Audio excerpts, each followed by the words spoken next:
Yo, hell yeah. Wyatt begins in like 5, 4, 3, 2, 1. Yo, welcome to Wyatt. And I'm your host, Wyatt O'Brien Evans. Grrr, woof, goddammit, woof, woof, woof, woof. Hey, to all my YouTubers out there, if you like what you hear, and if you like what you see, just click that subscribe button at the bottom of your screen. Just click it, click it, click it. I loves to click at it. And hey, let me tell you something. Oh, I love doing that. It makes me feel so good. This episode of Wyatt is entertaining and insightful because our very, very special guest is Mr. Tony Collins. He's the co-founder of the District of Columbia Metro Circle of Friends, which is an esteemed and popular social network for the area's LGBTQ plus community. Now, amongst other things, Tony and I are going to discuss the circle's impact, its outreach, and its fundraising for multiple organizations. So let's get the conversation started right now. Yo, without further ado, Wyatt welcomes Mr. Tony Collins. Talk at me. How the hell are you? Doing fantastic, Wyatt. Great to be back with you again. Yeah, man, it's been a few years because I had my old show. I think it was the Woe Show, and it was all audio, and you were on there, yeah. And I had to have you back because it got such great responses, my brother. Oh, fantastic. I'm glad to hear that. Definitely. Now, Tony, you're one of the founders, and you are the coordinator for the District of Columbia Metro Circle of Friends. And that's a social network for LGBTQ people, folks in the DC area. So tell us, first of all, my friend, what's the mission? Okay. Well, I want to make one correction. I'm the coordinator emeritus at this point. Wow. I've handed the mantle of coordinator over to Mr. Clarence Seegers. Okay. This is his second year, although we had 1 year under COVID. So I'm there as mentor, griot, all those things for the group, and continuing with leadership. But we want to get more people involved in doing our mission. And our mission is to generate a social network within the DMV for LGBTQ persons. We're looking for cross-generational interaction. We're looking for anyone who considers themselves LGBTQ or plus, whatever. We're looking for members of all persuasions, any pronouns, anything you want to be. We're open for your membership. But we do a social network in order to generate funding, and we generate fundraisers in order to support other LGBTQ organizations in the area. Got it. Okay. Lofty goal, my brother. Why don't you give a shout out to the charter members of the circle? Okay. So we have our charter members. We have myself, Tommy Wiggins, my husband, Clarence Seegers. He's the current coordinator of the organization. Phoenicia, let's go with Carrie Hicks, Debbie Newton, Larry Foy. These are all past members. They are not current members, but they are still remaining as charter members. We have T.L. Green, and we have a member that has passed away, Ben Carruthers. He passed away in 2019.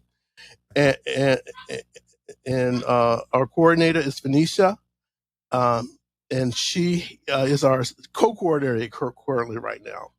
So we have all of our charter members are, except for one, is living, and 5 of them are still members. And we also have one more. I can't forget him. He's a world-renowned DC, Buddy Sutson, and he is also the lead for the Best of Washington. And we've had Buddy is legendary in the LGBTQ community for DC. He's led the Best of Washington, and we've had Buddy Sweater Party for at least 2 or 3 years. I definitely don't want to forget him as a major charter member.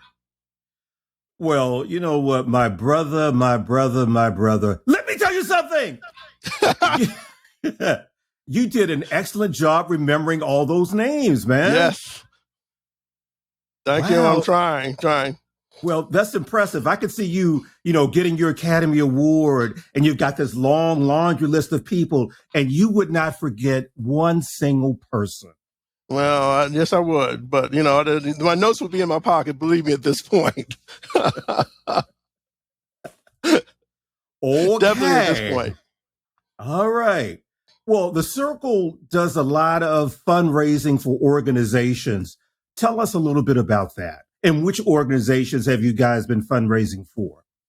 Okay. Well, other than this year, we have been walking in the Whitman Walker annual 5K walk run.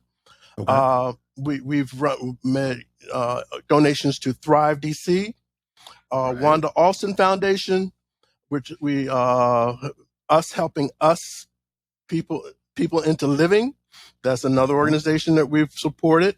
Outside of the DC area, the William Way Center in Philadelphia, we have one current member who's from Philadelphia, so we supported an organization there. Cool.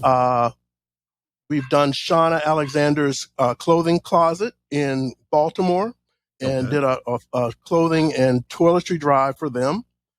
And when we were visiting Detroit, we gave a $500 donation to the Ruth Ellis Center in Detroit. So over the years, and then one more thing, we have supported Mary's House in DC for her parties. We've supported her with donations of liquid libations for their events. So we're trying to do as much as we can. We'd love to do more. The more funds we can raise, the more we can do.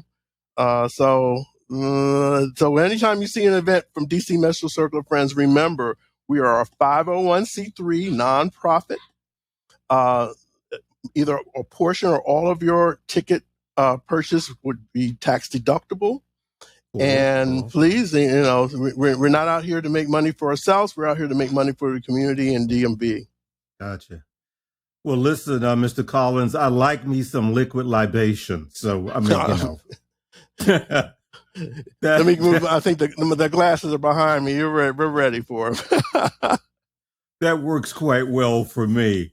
Now, we're going to circle back to the circle a little later. Didn't you like that pun, circle back to the circle? Yeah. You like that? Good. Okay. We're going to do that. We're going to do that a little bit later. But for right now, what I want to do is walk through the quarters of time with you so folks can learn your backstory. So are you ready? I'm ready. Yeah. All right. Let's do it. Where were you born and raised? Born and raised in Haverty Grace, Maryland, Aberdeen area in Maryland, Marylander. Grew up there, Army town, so there's a lot of people coming and going. So it was, even though we were a small town, it was a sort of dynamic in that there was always someone coming and going in the city, new people coming to school, people to meet and greet. Went to college at the University of Maryland, College Park.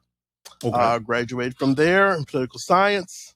After college, morphed into IT as a federal employee. For over 24 years, and then left and became a consultant. So that's the life cycle of that. Did spend a short time out in Kansas City, 6 years in Kansas City. DC in the 80s was a little wild, too wild for me. I said, I want some peace and quiet, and I went for the extreme. So ended up in Kansas City. Good place to live, great place to live, but I had to come back to this area for the, what's energy that we have here. Well, we're glad you came back. Now, I'm going to take you back some years because I always like to ask my special guest this question because I get a big chuckle out of it. And here it is. What was Tony like as a little boy, a little nipper? Give us 3 characteristics, qualities, attributes that would best describe you. Let's say a fat little boy carrying a cello to school, and the resident nerd that no one picked on because, he's smart. So even though I was the nerd and carried that cello to school and was roly-poly, I got along with everybody, and they didn't bother me. Normally you would be a target. I was sort of like the one, hey, take care of him. So that's really describes me growing up. Good friends, living in a small town, a lot of family around. Half the teachers were your relatives, and half the students were your relatives. So you and then you couldn't walk to and from school without someone seeing you do something and getting back to your parents. Exactly. That was a given. So it was a really a peaceful growing up period, and that was a roly-poly nerd with a cello. That would describe me. That's one hell of a description. That's something. Yeah. Okay. Now, did you have any salient experiences that helped shape you into the person that you are today? Oh, the person I am today. I would have to say those experiences have to be my time with my grandparents. Oh, okay. They are, your parents are there, and you wake up and see them. You come home, you see them, but the time you spent with your grandparents, really, if you're lucky enough to have them, right, are the times that really help shape the person you are, the people you've met. There's things, there's they used to carry you around those days. We're going to go visit so-and-so, and you'd pack a lunch, you sit there and visit with them. So, those are the people that really shaped my life. My father and stepmother, and my mother's mother. So they really were the ones that shaped me. Cool. Okay. That makes sense. Yeah. All right. Let's dive into the DC Metro Circle of Friends. Tony, what was the driving force? What compelled you to co-found the organization? Originally, the idea, there was an organization called the National Friendship Movement. Right. That came to DC and had one of their annual reunions here in DC. I was invited to come there. The group was a social group, and it was a nationally centered group with multiple chapters at the time. Right. And I said, well, DC, maybe it's time for DC to have a chapter as well. Amen. With as not many as Black LGBTQ folks that live around here and have the funds to do and go and support something like this. Maybe this is time for there to be an organization like that. And had one afternoon, invited a bunch of friends over. Invited about 50 over. Got about 10 that said yes, and that's really how we started up. So it was based about trying to do something for the community, not just have a party, not just to have be social, but to have something that you can do that, have fun, and then be of some use to the community as well. And at that point in time, for folks in that grown and sexy age, there wasn't a lot for us to do. I mean, if you didn't want to go to the clubs, if you weren't, running around here and there. There really wasn't a lot to do that said, I can be comfortable. I can go out to a dance, a party, a club, a show with a group of LGBTQ people and be comfortable. So, our group isn't just about social fundraising. It's about we have our night out. We do bowling. We go to concerts. We go to movies. So there now you have, if you're looking for you're looking for a group of quote friends, Right. It may not be friends you first walk in the door, but hopefully you'll become friends to help us to go out, have something to do. If you have interest in dance, you're interested in movies and plays, you can find somebody within this group that can possibly be a soulmate and have somebody to accompany you to these activities. So, and we find that people in that age group from 50 and above sometimes have a hard time finding that group that coordinates with what they like to do. So we're not everything to everybody, but somebody in our group most likely has some interest in be able to sit down, have conversations, chit chat, knock back a few, and then maybe go out to dinner, and then and have a good time together. So it isn't just about the social as far as fundraising. It isn't just about it's more about just getting to be a social group and coming up with that camaraderie that sometimes we're missing in our lives, and especially after COVID. I've met so many people who have maybe were on the edge before COVID, but have been in the indoors, locked away for 2 years. There's a place that we can have maybe an activity that you feel safe to come to, help make your day. Your life a little brighter, start doing that extra come out of the shell activities that you need to get more confidence about coming back out in this time of questionable safety. So, that's really what we also like to do. Okay, Tony, what is the circle's main age demographic? Is it would you say it would be like over 40?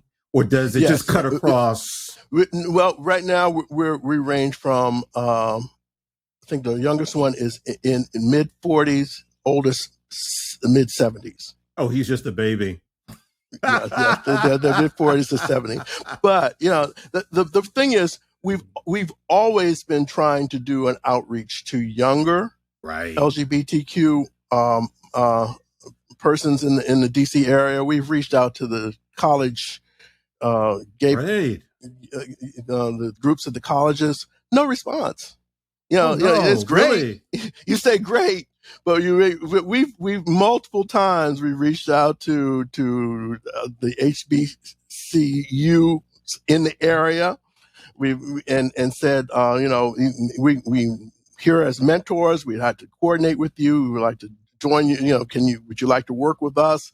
And it's absolutely no reaction. And it was startling, because you say, well, at that age, we realize what it is to be young and Black and gay or lesbian. And we've gone through a lot of things. We may not be going through all of the same things that you're going through right now, but we definitely would like to be of some assistance if necessary. We don't want to party with you. You may not want to party with us, but I think there's something we can do together that are beneficial for both our groups. So I'm calling to anybody out there, and any youth or group in the college areas and in the DC area, go to Facebook to DC Metro Circle of Friends, send a message. There's a website, send a message to dcmcof.org and send a message to us and try to coordinate with us. Or just go to Tony Collins on Facebook and send me a message. And we hopefully we can get together and, and try to benefit each other. You know, we're not out there trying to be predators, and hope you're not looking for sugar daddies, sugar mamas, you know, but we are there to be able to coordinate for each other, you know. So that's like, sometimes, you know, you feel like, I know. if you're over a certain age and you even friendly with someone that's below 40, they think that, oh, well, you know, I'm so pretty and beautiful and young and fresh, you must want me. Not necessarily, you know. That may not be what that's about. It could be just that we see ourselves in you. We'd like to help you, and we really would like to help benefit each other and the community as a whole. Especially in things like we've done. One thing I didn't mention, we've helped doing house renovations. We've gone to places where people help. You know, someone's over in Southeast had a house, and we coordinated with the Realtors Association. Nice. And we help you know, renovate their house, and so it's not just parties, and we like to get hands-on. We like to do more food kitchen type activities. We like to actually do some hands-on support of the LGBT community, and rather than just, oh, I'm going to toss you some money and toss you a check. We really do want to do some hands-on things. So hopefully that this coordinating this broadcast will bring in somebody that will say, okay, I can deal with people that are over 40, over 50, and see where we meet and where our minds match. Yeah, that makes sense. Two things I must mention to you, Mr. Collins. Be careful when you talk about hands-on. I'm just kidding. No, not that one. Listen, I used to do stand-up comedy back in the day, so that will that's going to always be with me. You know what I'm saying? And then number two, to the young folks out there, the circle is not saying for you to say to them, oh, daddy, I want a daddy. No, that's not. We're not out there after that. But like I said, we really would like to have some sort of I think we have a wealth of knowledge, and members are all professionals. You know, even if it's career oriented, you know, not just personal or social. You know, there's some assistance we can give our younger LGBTQ community. We're out there, and we're open to give that. Got it. Now, I believe that the mantra for the DC Metro Circle of Friends is something like, what is it? The driving force. No. Bringing new energy to the DC Metro LGBTQ community. So let's dig into that a little bit. Well, bringing new energy, it is. We're looking to not just be a social group, right? And more like what I was just discussing. We're like doing the social things, but we also would like to be a group that energizes us in different areas. One of the future goals is to do a LGBTQ film festival. Oh, that's great. Yeah. And that would be and we would like to host it someplace east of the river. Okay. And make sure that our community is centered there. Then there are other LGBTQ film festivals in DC, but ours, we really wanted to point it more towards the African American, maybe the Latin American community, and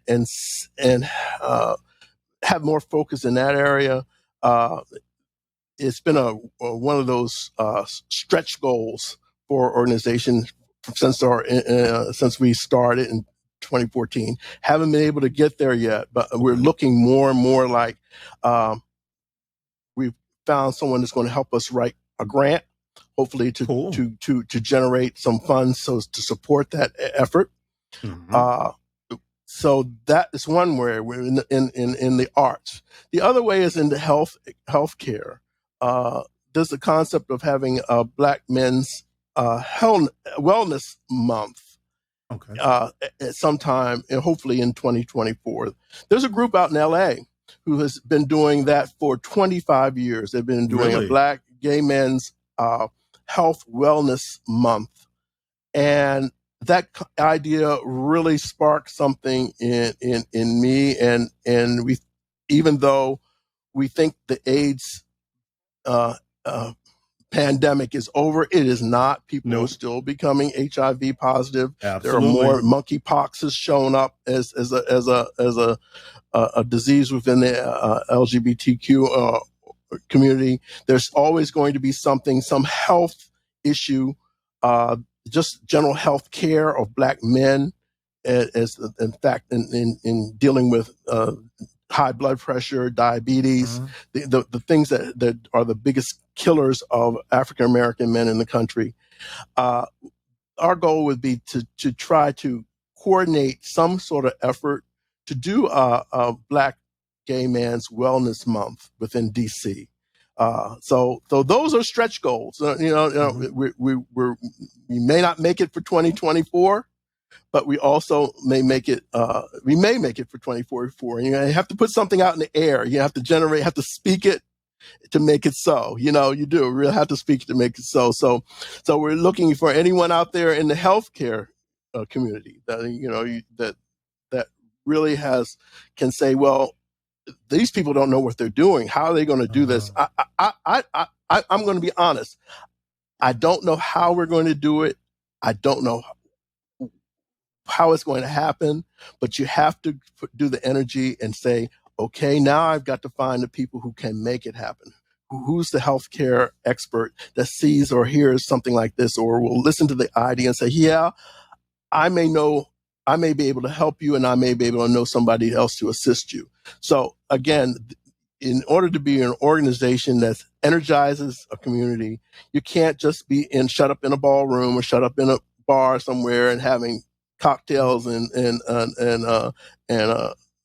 appetizers. So you have to be out there in the world and really give back a lot of what we've received as being LGBTQ Black professionals. It just cannot be a social group only. Absolutely. And I really believe that we can find more people to help become members and become allies of the DC Metro Circle of Friends, so that we can help make some of these stretch goals possible. Well, listen, man, with your fervor and enthusiasm, I have no doubt it will happen. And I want to mention, I'm so glad you mentioned about Blacks and HIV, because I'm getting ready to write an article for my online home, WyattEvans.com. The CDC not too long ago did this study, which found out that what was it? One in two Black men will develop HIV in their lifetime. And and they give, reasons why that is happening. So yeah, I'm so glad you mentioned that. Let me ask you this. What impact do you believe the circle has had thus far? I have to go back to October 29th. We had a ball. Yeah. We had a Harlem Moon Ball. And the impact was, I saw people in their 40s come in and have a good time. But I also saw several people on canes and on walkers had gotten out of their home, had dressed up, had come out and continued life after COVID. So I think if we have a opportunity to have events that not only young people feel comfortable coming, but people who would be normally marginalized because of their health conditions or their age, feel free enough to come out and know that they're going to have a great time and be loved by those who greet them. And I think when I saw that, on Saturday that, that people, and the smiles on people's faces who had been, again, that's what part of being a social group is about. It isn't just about beautiful people and then what gown did you have on and then, walking the red carpet, but who's on that red carpet? Is it just the beautiful people who, but is it your community? And I think part of what that ball showed is that we were also serving the community as well. So I loved it. I loved seeing it come in, and I even loved it even more that I wasn't the coordinator anymore. I could stand back and watch it and enjoy the balls for a change a little bit more than I have in the past. Well, the pressure is off. The pressure is off. The pressure is off. Well, I have to commend you and congratulate you because the event was sold out. Yes. It did very, very well. We weren't, because of COVID, we weren't expecting, we had done a lower number of the baseline for the event was a lower number than we got, but it really did sell out. We had a little setback. We had scheduled a ball last year. Okay. And because of COVID, we had to forfeit our deposit on the room because we would rather have our people safe than have an event of course, yeah. that caused illness. Mm-hmm. So we love our folks. We love the people who come. A lot of them are our friends, so we didn't want to cause any safety. So we took that financial hit in order to come back even bigger and better this year. And I'm very happy we did. And so again, thank everyone who purchased a ticket. And we hope we've got some more things coming up in 2024. And beyond. So we're right now planning our first event. We think it's going to be in February, but look forward to our announcements and we'll get it out there. And I want to talk to you about your upcoming events for the rest of the year through 2024 a little bit later. But what I want to touch on, Tony, is ageism in the LGBTQ community. I know that the Circle has an effort to bridge the gap. Mm-hmm. How effective have you been? And in hindsight, do you wish you had done something different? I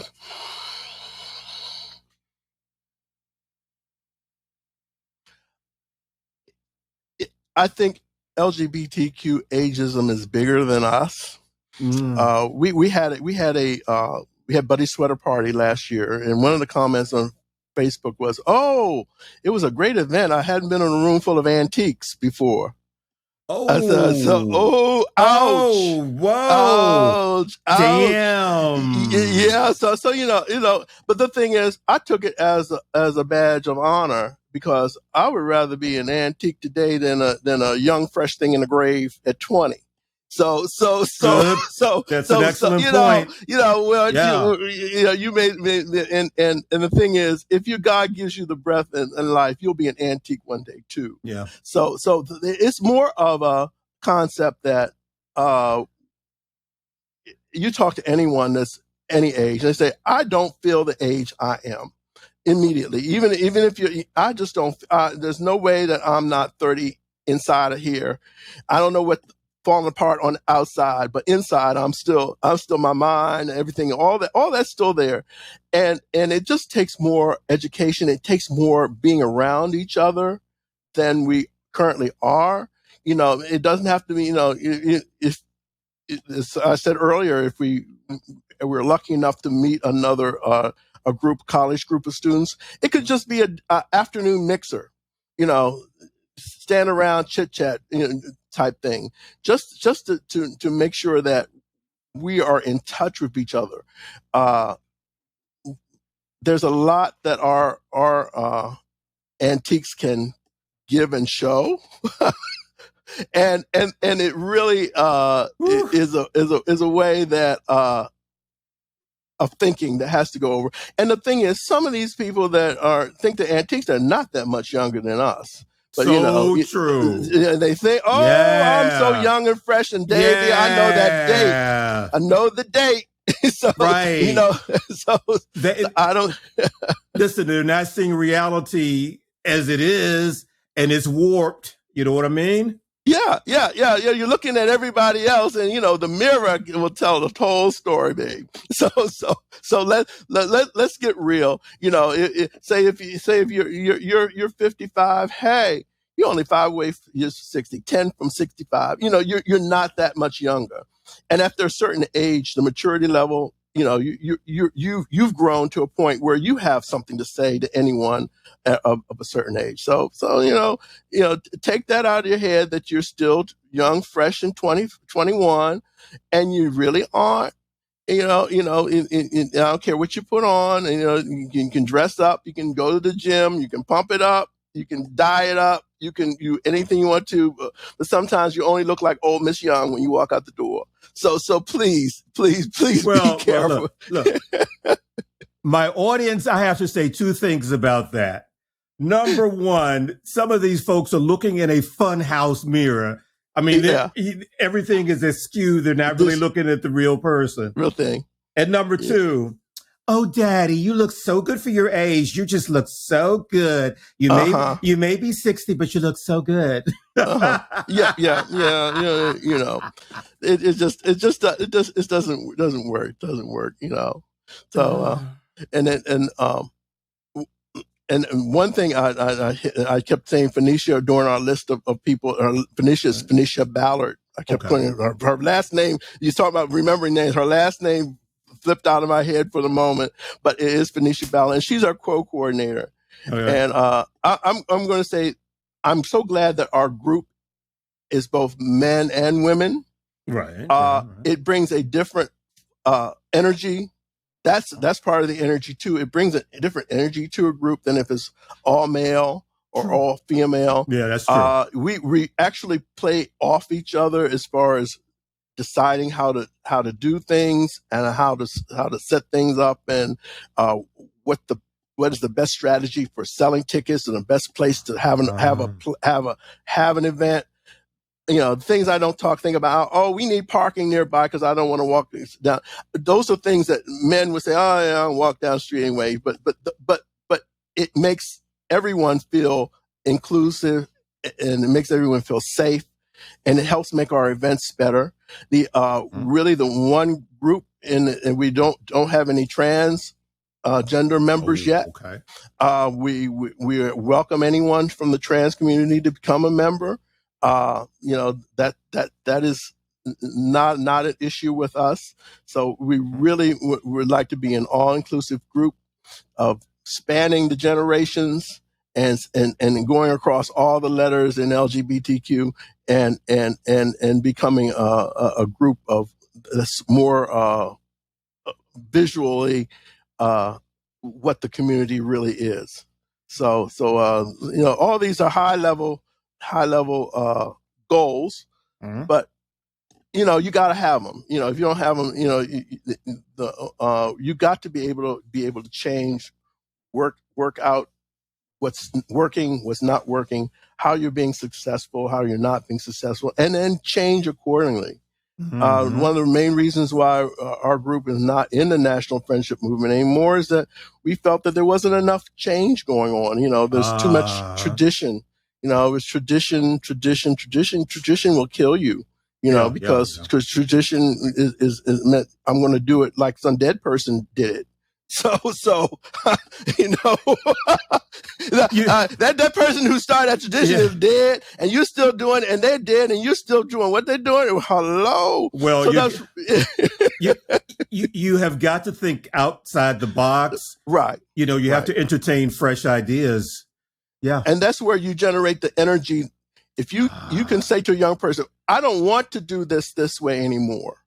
Do you have another venue that you would think we could do something in? Do you have another way of doing what we're doing? That is not what our group is about. Not staying, the same, walking in the door and seeing the same people every time and doing the same routine every time and going to the same place every time and doing the same time of the year. That's just not energy. That's not energy. You want something new, fresh, and we're trying to come up with something new and fresh every year. And, so we may talk about this later, but we do have this cruise coming up in 2024. I was going to mention that because you're coming on your 10th anniversary, right, in May of 2024. Yes. And this cruise is going to be in celebration of that. Let's talk about it. Tell us about this. Well, in May 19th to 26th of 2024, we are having our 10th anniversary cruise. DC Metro Circle of Friends anniversary cruise. We're departing out of Miami, Florida. If you go to our DC Metro Circle of Friends Facebook page, there's information going to be out there about it. Mm-hmm. And the cruise is going to several ports of call. We're going to Tortola, British Virgin Islands, St. Thomas, Virgin Islands, Puerto Plata, Dominican Republic. And this is a Norwegian cruise on the Norwegian Breakaway, and we're going to the Norwegian island, the Great Stirrup Cay. So there's 4 stops, including Miami, and it's a 7-day cruise. Wow. We're going and we're looking forward to having as many of our people, our guests and friends, come and join us as we can. This is not a money making event. This is an event where we're going to just go out and have fun with the people and friends that we've made during the years. And we're looking for as many people, new friends, old friends, to join us and make this cruise a success. We want to take over the boat, and we want to rock the boat. So 2024 is going to be a great year for DC Metro Circle of Friends. And we're working towards getting, like I said, as many people in cabins as we can, right? And take as many people along with us, and just have a good time and enjoy the camaraderie that we can generate on that ship. Okay, everybody, May 2024, the 10th anniversary. 10th anniversary. Our anniversary is actually July 14th, 2024. But this is a pre-anniversary cruise, and we got a flyer out there, and we're going to move it along, and hopefully we'll see you on all your guests on our cruise, and we'll get the chance to meet you if we haven't met you already. Tell us a little bit more about membership opportunities. Okay, well we're looking to do a membership drive in January. We've been soliciting memberships for doing our picnic. We had a picnic in September. We've got a list of people there that have said that they're interested in being a member. We're putting out some flyers during the Christmas season to try to generate membership interest. Good. But as far as a member, it is very easy. You supply an application. There's a $25 application fee. That fee is non-refundable, but it goes towards your business cards and your badge and things that go along with becoming a member if you're selected. Right. There's a 6-month probation period where you can leave. We can say we're not a fit. There's some, this is not a grab your money and you're a member type thing. You have to have some sort of synergy between our members. We want our members to be comfortable with each other. We want you to be comfortable with our members. So we've given that period of time for that. And then from then on, it's a $25 monthly dues. Okay. And then you have free admittance to all of our events. Mm-hmm. And then, your expectations on your part is that you sell tickets, that you come and work our events, and that when we have social events that you show up and participate and be a full blood member of the group, and hopefully become a steadfast friend on the way. So membership is very simple. Right. Currently, we have 11 members. Okay. We're looking for several more. We're looking for members that have interest in social media, in publications and photography. We love people who are social butterflies but have knowledge in how to run and execute an event. Mm-hmm. So it's those are the kind of people we're looking for, and we like to have fun. We like lots of times our meetings have been Zoom.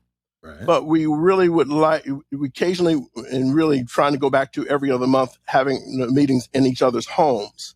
So it's sort of a social event where we get to interact with each other. Zoom is okay, but that meeting together and breaking bread and having a few cocktails and doing business also helps make it a fun group to be a part of. Absolutely. What events do you have scheduled for the rest of the year into 2023? Well, right now we're planning our schedule. We have a tentative one for February, which we're going to be a traffic light party. Whoa! So that needs to be all the events and details about that need to be put in place. Where for those who don't know what a traffic light party, you come in red, yellow, or green. Red means you're taken. Green means you're open for new social and relationship opportunities, and yellow means it's complicated. And tentative date would be February the 13th, right before Valentine's Day. So if you're looking for a Valentine, put on that, and you are green and can put on green, let's show up. And there may be a new face in the place for someone else that's also looking for a new relationship and is also LGBTQ. And so that is really one of the things that's the first thing we think we have planned for this year. The others are still on the planning board. But we're going to have a meeting before the end of the year, and we'll have our whole schedule planned out before and probably announced in January. I wonder what my color is. I need to think about that and get back to you on that. Yeah. That yellow one, I'm like, okay. No. Yeah. Well, tell us, Tony, how can us grown folk connect with you, follow you, give us all of your social media? Okay.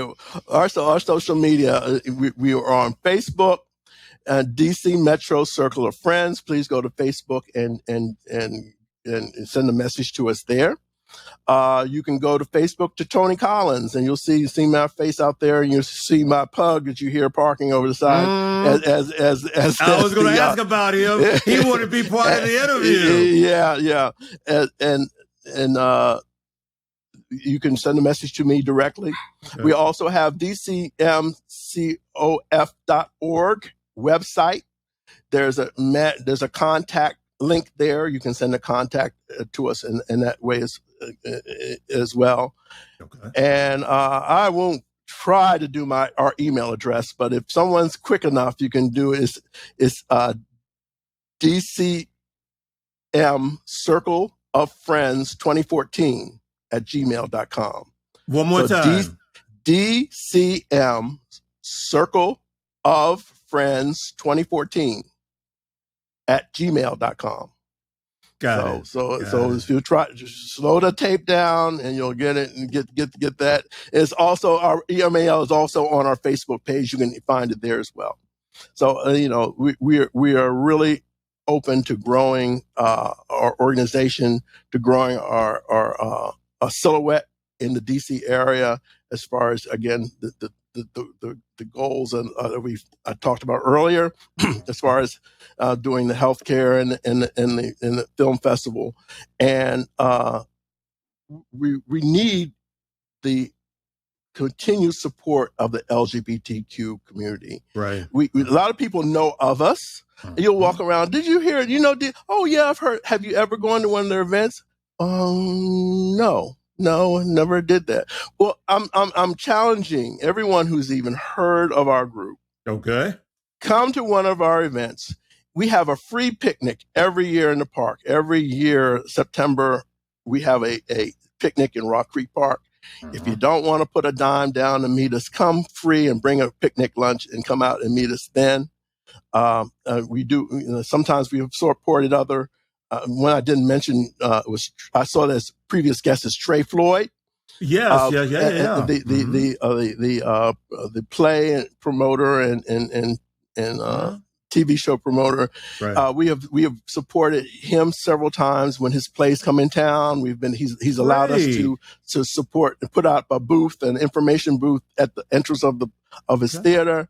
So we're out there. There's a way to find us if you want to. So again, when you see something to DC Metro Circle Friends and it's just curious, please take the time to read about us, call us up, let us talk to you about it, and maybe you can see some way that you'll become a part of the organization and how you can also help us energize the DC Metro area. So we were looking forward to hearing with more and more new friends as we move forward. Well, Mr. Tony Collins of the DC Metro Circle of Friends, I want to thank you for stopping by. Wyatt, you are one hell of an ambassador, my brother. Well, thank you. I mean, it's my love. The vision is coming from this direction. So, it's got to be something that you have to put out there and show that you love it and that you want it to happen. And our members, I really love all of them. They've been with us many years, and they're hopefully when you meet them, you'll get that same sort of energy from them as well. And so, again, we appreciate all the support we've had over the last 8 years, but we're looking to double and triple that as we go forward. And that takes our community to get behind us and start supporting some of our events. And then just sending your love. We like to get any feedback, in those same venues that you have. You give us feedback on what you know about our organization and what you would like to see us do. And we'd be happy and open for that as well. Got it. Now, your dog is named Oscar, correct? Yes, he is. Yes. Tell Oscar the next time. Tell Oscar the next time I interview you, I want him on as well. Okay. Because he's guarding the house right now, so he's busy. Because listen, I'm sure Oscar has a whole lot to say. He sure does. Well, Mr. Collins, thank you for stopping by. Wyatt, I appreciate it. Fantastic. Thank you so much for this opportunity. And please don't make it that long. It's been long. I think it's been 7 years or 8 years. Don't make it that long again. We want to, and hopefully when we start we successfully do one of our major projects, we can contact you and help promote that as well. Yes, you can. I have to save face. No, but seriously, yeah, I would love to be a part of it. All right, sir. Thank you. Thank you so much, Wyatt. Great being on with you. So that's all, y'all. You can find the official Wyatt podcast page at WyattEvans.com, the go-to destination for LGBTQ news, features, commentary, and entertainment. WyattEvans.com is visited by more than 100 countries on the regular.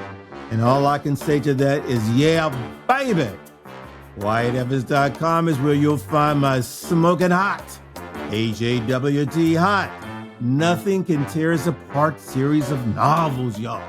The latest installment is Frenzy! Yeah, Frenzy! And Frenzy is chock full of masculine romance, action, intrigue, danger, hot erotica. Is all that and a bag of chips. And let me tell you something. Its predecessor is Rage, all at WyattEvans.com. And hey, get ready for the sequel in the Nothing Can Tear Us Apart series of novels. I'll have more information on that for you later. And hi, if you want to, drop a line or you got some feedback, why don't you email me at WyattOnAir@gmail.com. I'm all over social media like, Facebook, Instagram, Twitter, and all of my social media is right there. It's right there in front of your faces so you can peruse. So until next time, y'all, woof, goddammit, woof, woof, woof, woof.